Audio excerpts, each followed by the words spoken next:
Welcome. Today I will show you the comedy crime drama thriller film from 2017, Suburbicon. The film opens with an introduction to the quaint little 1950s town of Suburbicon.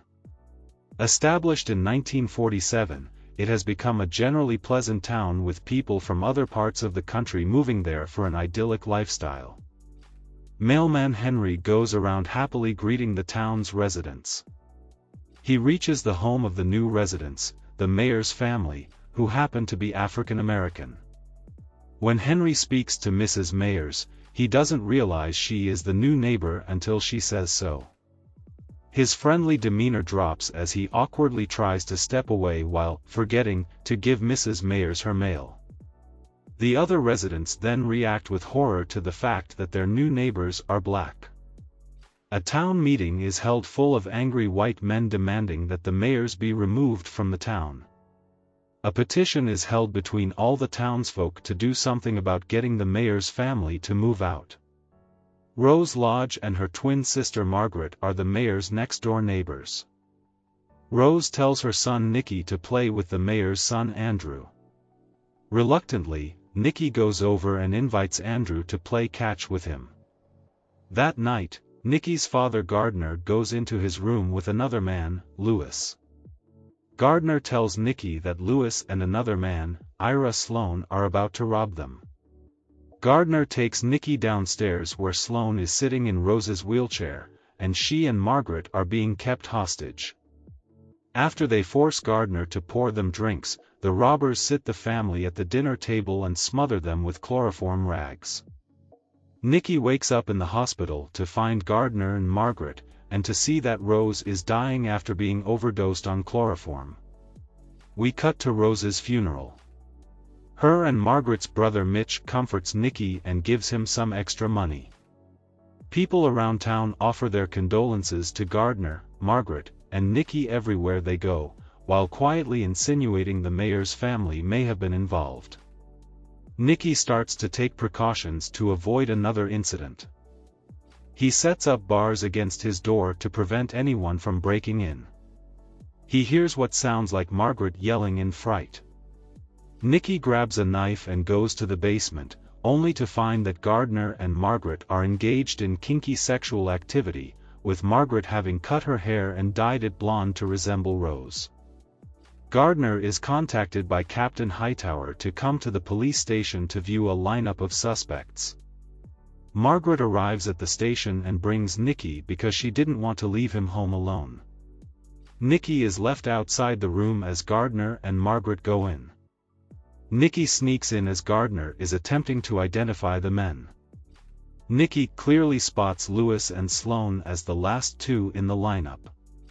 A guard mistakenly flips the light switch on, revealing the family behind the glass and making Gardner and Margaret see that Nicky made it inside.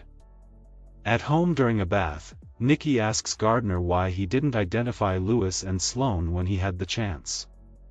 Gardner dodges the question and says it's just complicated. All around town, the residents of Suburbicon continue to show increased hostility toward the mayor's family, particularly at the supermarket where Margaret works, where the manager tells Mrs. Mayers that everything she has taken has been raised to $20. Lewis and Sloan confront Gardner at work in his office. Sloan smacks him around and is angry that Nicky had seen them, and is also demanding money that was supposed to be returned after Rose was killed. Hightower visits Gardner at work to inform him that an enforcer for the mob named Frank Rizzoli had been found dead. After going through his books, it was discovered that Gardner's name was listed among those that owe money to the mob. However, Hightower also notes that they did find a hotel called Garden Lodge, and decides perhaps they were confusing it with Gardner's own name. One afternoon, Margaret is visited by a sleazy insurance salesman named Bud Cooper. He smooth talks to Margaret before making clear his true intentions after he mentions that an insurance claim is filed by Gardner shortly after Rose's death. Margaret lets it slip that she and Gardner were in need of money after Gardner had attempted to start up his own business and subsequently failed. Margaret kicks Cooper out of the house as he continues to press her. Sloane approaches Lewis at work and tells them that they need to take care of Nicky since he is going to get suspicious of the whole scheme. Sloane orders Lewis to finish the job, or he will become a liability. Throughout the day, the town's residents gather outside the mayor's home to taunt them before it gradually turns into a riot with police forced to take serious action. They break the windows of their home and set their car on fire while planting a Confederate flag. Meanwhile, Cooper visits the Lodge house. He tells Gardner he knows about their insurance fraud and that he is going to blackmail Gardner and Margaret with bringing the police over unless he receives the whole cut of the insurance claim. Margaret brings Cooper a cup of coffee, and he begins to choke after drinking. Margaret admits to Gardner that she put lye in it. Cooper runs out in a panic as Gardner grabs a fire poker. He chases Cooper outside and swings the poker into his head, killing him. Lewis and Sloane are nearby watching.